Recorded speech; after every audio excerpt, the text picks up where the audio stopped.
Hello check. Nivin Pauly തിരിച്ചു വന്നു എന്നാണ് എല്ലാവർക്കും അറിയാനുള്ളത്. യെസ്, നിവിൻ പോളി തിരിച്ചു വന്നു എന്ന് പറയുന്നതിനേക്കാൾ ചിരിപ്പിച്ചു വന്നു എന്ന് പറയാനാണ് എനിക്കിഷ്ടം.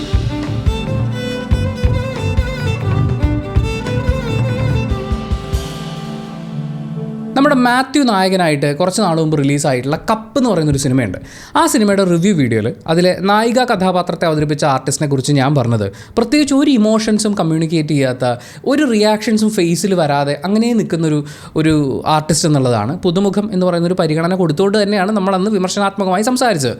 റിയ ഷിബു എന്നാണ് ആ ക്യാരക്ടർ അവതരിപ്പിച്ച ആർട്ടിസ്റ്റിൻ്റെ പേര്. പിന്നീട് ഞാൻ പ്രൊഡ്യൂസർ എന്ന് പറയുന്ന തസ്തികയിൽ ഈ പേര് കേട്ടിട്ടുണ്ടായിരുന്നു. മുറ എന്ന് പറയുന്ന സിനിമ, പിന്നെ വിക്രമിൻ്റെ വീരധീര സൂരൻ, അതിൻ്റെയൊക്കെ പ്രൊഡ്യൂസറായിട്ട് കണ്ടു. അതിനുശേഷം സോഷ്യൽ മീഡിയയിൽ ഈ ജെൻസി പിള്ളേരുടെ ലാംഗ്വേജസ് ഒക്കെ പഠിപ്പിക്കുന്ന, വളരെ രസകരമായിട്ട് സംസാരിക്കുന്ന ഒരു social media influencer kind of വീഡിയോസിൽ കണ്ടിട്ടുണ്ടായിരുന്നു. അതിനുശേഷം ഇന്നാണ് ഞാൻ അവരെ സ്ക്രീനിൽ കാണുന്നത്.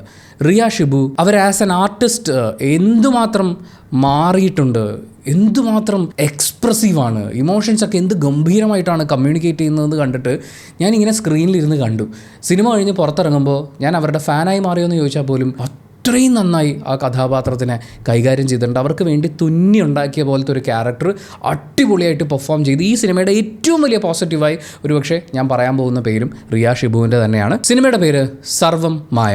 അഖിൽ സത്യൻ തിരക്കഥ എഴുതി സംവിധാനം ചെയ്തിട്ടുള്ള നിവിൻ പോളി, അജു വർഗീസ്, പ്രീതി മുകുന്ദൻ, ജനാർദ്ദനൻ, മധു വാര്യർ, പിന്നെയും നമുക്ക് ചിരപരിചിതമായ മുഖങ്ങളൊക്കെയുള്ള ഒരു സിനിമയാണിത്. ജസ്റ്റിൻ പ്രഭാകരനാണ് ഇതിൻ്റെ മ്യൂസിക് കൈകാര്യം ചെയ്തിട്ടുള്ളത്. DOP ചെയ്തിട്ടുള്ളത് ശരൺ വേലായുധനാണ്. ഇതിൻ്റെ സംവിധായകൻ അഖിൽ സത്യൻ ഇതിൻ്റെ എഡിറ്റിങ്ങിൽ കൈവച്ചിട്ടുണ്ട്. അദ്ദേഹത്തെ കൂടാതെ രതിൻ രാധാകൃഷ്ണനും ഇതിൻ്റെ എഡിറ്റിംഗ് ടീമിലുള്ളതാണ്. സിനിമയുടെ പോസിറ്റീവ്സ്, ഒന്നാമത്തെ പോസിറ്റീവ് ഞാൻ ആദ്യമേ പറഞ്ഞല്ലോ, പക്ഷേ വളരെ കുറച്ചുള്ളതുകൊണ്ട് നെഗറ്റീവായി ഫീൽ ചെയ്ത കാര്യങ്ങൾ ആദ്യമേ പറഞ്ഞ് അവസാനിപ്പിക്കുകയാണ്.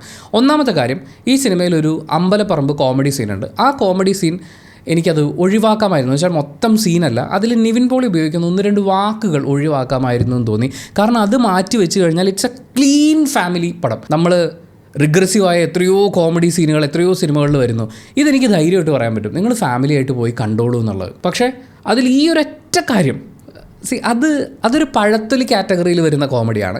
അത് ചെയ്യാനുള്ള ആളുകൾ ഇപ്പോഴും ഇടയ്ക്കിടയ്ക്ക് തിരിച്ചുവരവ് നടത്തുന്നുണ്ടല്ലോ. അതിനിടയിൽ തിരിച്ചുവരവിന് ശ്രമിച്ചുകൊണ്ടിരിക്കുന്ന നിവിൻ പോളി എന്തിനത് പറഞ്ഞു എന്നെനിക്ക് തോന്നിപ്പോയി. ഒരു കുഞ്ഞു സാധനം. രണ്ടാമത്തത്, അതൊരു വലിയ നെഗറ്റീവ് ഒന്നുമല്ല, നല്ലൊരു ഫീലിൽ കൊണ്ട് നിർത്തിയിട്ട് സിനിമയിൽ ഒരു എക്സ്ട്രാ സാധനം ആഡ് ചെയ്തിട്ടുണ്ട്. അത് വേണ്ടായിരുന്നു എന്ന് തോന്നി. അതിന് മുമ്പേ സിനിമ മനോഹരമായിട്ടുള്ളൊരു കൺക്ലൂഷനിലേക്ക് എത്തിയല്ലോ എന്ന് പറയുന്നൊരു ഫീൽ വന്നിട്ടുണ്ടായിരുന്നു. അത് സ്ട്രിക്ട്ലി പേഴ്സണൽ ആയിട്ടുള്ളൊരു കാര്യമാണ്, സിനിമയുടെ നെഗറ്റീവ് അല്ല. എനിക്കത് കണ്ടപ്പോൾ അത് അല്ലാത്ത രീതിയിൽ വന്നിരുന്നെങ്കിൽ, കുറച്ചും കൂടി നേരത്തെ സംവിധായകൻ്റെ പേര് വന്നിരുന്നെങ്കിൽ നന്നായിരുന്നു എന്ന് തോന്നിയിട്ടുണ്ടായിരുന്നു. അത്രേ ഉള്ളൂ. ബാക്കി മൊത്തത്തിൽ സിനിമ ഒരു ചിരിക്കബിൾ, സുഖകരമായ സിനിമ എന്ന് പറയാനാണ് ഞാൻ ഇഷ്ടപ്പെടുന്നത്. നമ്മൾ മലയാള സിനിമയിൽ കുറേ കാലങ്ങൾക്ക് മുമ്പ് കണ്ട് എവിടെയോ നിന്ന് പോയിട്ടുള്ള ഇല്ലത്തെ കുട്ടി എന്ന് പറയുന്ന ഒരു സംഭവത്തിലാണ് സിനിമ തുടങ്ങുന്നത്. കുറച്ചുകൂടി ഒരു സർക്കാസ്റ്റിക് ടോണിൽ പറയുകയാണെങ്കിൽ, മുടിയാത്ത ഇല്ലത്തെ ഒരു പയ്യനായിട്ടാണ് നമ്മൾ നിവിൻ പോളിയുടെ ക്യാരക്ടറിനെ കാണുന്നത്. അദ്ദേഹം എത്തീസ്റ്റ് ആയിട്ടുള്ള ഒരാളാണ്. പിന്നീട് അയാൾ പൂജയും പരിപാടികളായിട്ട് തിരിച്ചു വരുന്നു. അതിനുശേഷം എന്ത് സംഭവിക്കുന്നു എന്നുള്ളതാണ് നമ്മൾ ഈ സിനിമയിൽ കാണുന്നത്. പോസിറ്റീവ്സിനെ കുറിച്ച് സംസാരിച്ച് തുടങ്ങുമ്പോൾ ഒന്നാമത്തെ പറഞ്ഞല്ലോ, രണ്ടാമത്തെ പോസിറ്റീവ് നിവിൻ പോളി എന്ന് വെച്ചാൽ നല്ല ഫ്രഷ് നിവിൻ പോളി, നല്ല രസമുള്ളൊരു അജു വർഗീസ്. അവർ തമ്മിൽ നമ്മളിങ്ങനെ ചിരിപ്പിച്ച് വളരെ രസകരമായി മുന്നോട്ട് പോയിക്കൊണ്ടിരിക്കുന്നു. ഇതിനിടയിൽ ജനാർദ്ദനൻ വരുന്നു, മധു വാര്യർ എനിക്ക് ഭയങ്കരമായിട്ട് ഇഷ്ടപ്പെട്ടു. എന്ന് വെച്ചാൽ ഒരു ചേട്ടൻ ഇങ്ങനെ ആയിരിക്കണം എന്ന് നമുക്ക് പറയാൻ തോന്നുന്ന പോലെ അത്രയും സ്നേഹമുള്ള, അത്രയും അണ്ടർസ്റ്റാൻഡിങ് ആയിട്ടുള്ള നല്ല രസമുള്ളൊരു ചക്കര ചേട്ടൻ, അത് അടിപൊളിയായിട്ട് മധുവാര്യർ ചെയ്തിട്ടുണ്ട്. ജനാർദ്ദനൻ വല്യച്ഛൻ ക്യാരക്ടർ, അയാളെ നമുക്ക് ഭയങ്കരമായിട്ട് ഇഷ്ടപ്പെടും. സാധാരണ ഇങ്ങനെയുള്ള സിനിമകളിൽ ഒരു മുത്തശ്ശിയാണ് ഉണ്ടാവുക. ഇവിടെ പക്ഷേ മുത്തശ്ശി ക്യാരക്ടറിനെ കട്ട് ചെയ്തിട്ട് ജനാർദ്ദൻ്റെ ക്യാരക്ടർ വല്യച്ഛനായിട്ട് വന്നിട്ടുണ്ട്. ഭയങ്കര രസമായിട്ട്, ഭയങ്കര റിലേറ്റബിളായിട്ട് നമുക്ക് തോന്നൂലേ. എല്ലാ വീടുകളിലും ഇതുപോലെ നമുക്ക് കണക്ട് ചെയ്യാനുള്ള ചില പോയിന്റുകൾ ഉണ്ടെങ്കിൽ, ചിലപ്പോൾ നമ്മൾ അച്ഛനമ്മമാരുമായിട്ട് ഒരു പെർട്ടിക്കുലർ പ്രായത്തിൽ വിപ്ലവകരമായി സംസാരിക്കുന്നതിൻ്റെ ഭാഗമായിട്ട് അകന്നു വരും, അല്ലെങ്കിൽ പല പ്രശ്നങ്ങൾ കൊണ്ട് നമ്മൾ മാറി നിന്നു വരും. അപ്പോഴും നമ്മളെ കുടുംബത്തേക്ക് പിടിച്ചു നിർത്തുന്ന ചില കണ്ണികൾ ഇതുപോലെ ഉണ്ടാവുക എന്ന് പറയില്ലേ, അങ്ങനത്തെ നല്ല ക്യാരക്ടേഴ്സ് അതിഗംഭീരമായിട്ട് ഇവർ പെർഫോം ചെയ്യുന്നു. പിന്നെ നമ്മുടെ പ്രേതത്തിൻ്റെ കടന്നുവരവ്, രഘുനാഥ് പലേരി ആസ് യൂഷ്വൽ, അങ്ങനെ ഏത് സ്ക്രീനിൽ വന്നു കഴിഞ്ഞാലും എഴുത്താണെങ്കിലും അഭിനയമാണെങ്കിലും ഗംഭീരമായിട്ടാണ് ചെയ്യുന്നത്. അത് ഈ സിനിമയിലും ആവർത്തിക്കുന്നുണ്ട്. പ്രേതം രഘുനാഥ് പലേരി അല്ല കേട്ടോ, നിങ്ങൾ അങ്ങനെ ചിന്തിച്ച് പോരുത്. ആൻഡ് എനിക്ക് എടുത്ത് പറയണമെന്ന് തോന്നിയിട്ടുള്ളൊരു മെൻഷൻ, നമ്മൾ എന്ന് പറയുന്ന സിനിമയിൽ നൂലുണ്ടയായി കണ്ടു തുടങ്ങിയ വിജീഷ്, അദ്ദേഹം ഈ സിനിമയിൽ ഒരു കുഞ്ഞു വേഷം ചെയ്തിട്ടുണ്ട്. എനിക്ക് തോന്നുന്നത് അയാളുടെ പെർഫോമൻസ് അത്രയും കുഞ്ഞ് സമയം കൊണ്ട് അയാൾ ഉണ്ടാക്കിയിട്ടുള്ളൊരു ഫീലുണ്ട് എൻ്റെ ഉള്ളിൽ ആസ് ആൻ ആർട്ടിസ്റ്റ്. ഇയാൾ ഇനിയും ചെയ്യണമല്ലോ എന്ന് നമുക്ക് തോന്നുന്ന പോലെ ഇനിയും ഗംഭീരമായ വേഷങ്ങൾ അദ്ദേഹത്തെ തേടി എത്തണം എന്നെനിക്കൊരു ആഗ്രഹം തോന്നിപ്പോയി. ആ കുഞ്ഞ് സ്പാനിൽ നിവിൻ പോളിനെ വിറപ്പിക്കാൻ വേണ്ടി ഒരു ഡയലോഗ് പറയുന്നുണ്ട്, വിറപ്പിക്കാനും വെറുപ്പിക്കാനും. ഇത് രസമായിട്ടാണ് ആ മനുഷ്യൻ ചെയ്യണമെന്നറിയോ. ആൻഡ് പ്രീതി മുകുന്ദൻ നായിക കഥാപാത്രം, അവർക്കങ്ങനെ അധികം സമയമൊന്നും സ്ക്രീനിലില്ല ഇതിനകത്ത്.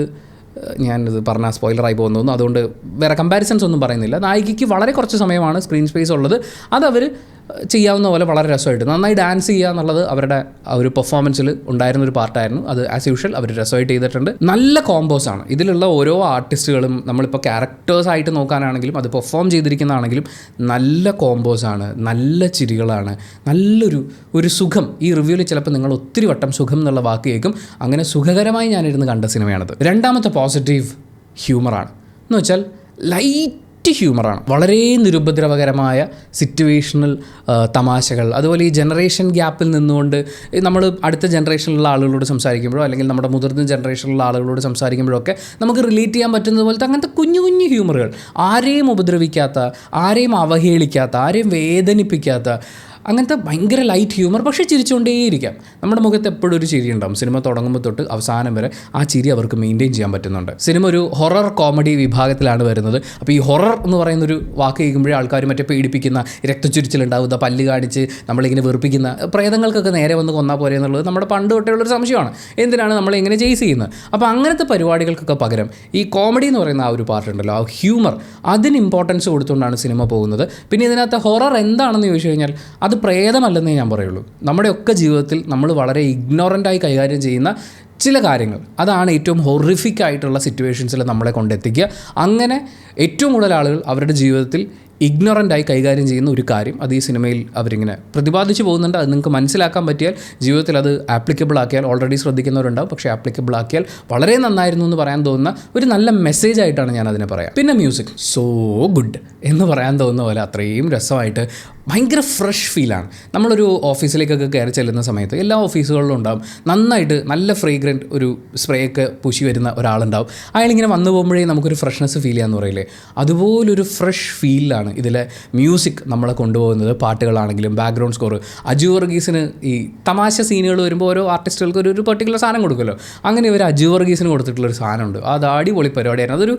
അതൊരു ബ്ലെൻഡാണ് ശരിക്കും. അങ്ങനെ മ്യൂസിക്കും സിനിമയും ഇതിലെ ഇമോഷൻസും ഇതിൻ്റെ ഒരു ടോട്ടൽ ഫ്രഷ് ഫീലും ഒക്കെ ഇങ്ങനെ കറങ്ങി മറിഞ്ഞ് നല്ല രസമായിട്ടാണ് പോകുന്നത്. ഇതിനകത്ത് ആ ഡാൻസ് ഐറ്റം അത് ഓൾറെഡി വന്ന് ഹിറ്റായിട്ടുള്ള പാട്ട് തന്നെയാണ്.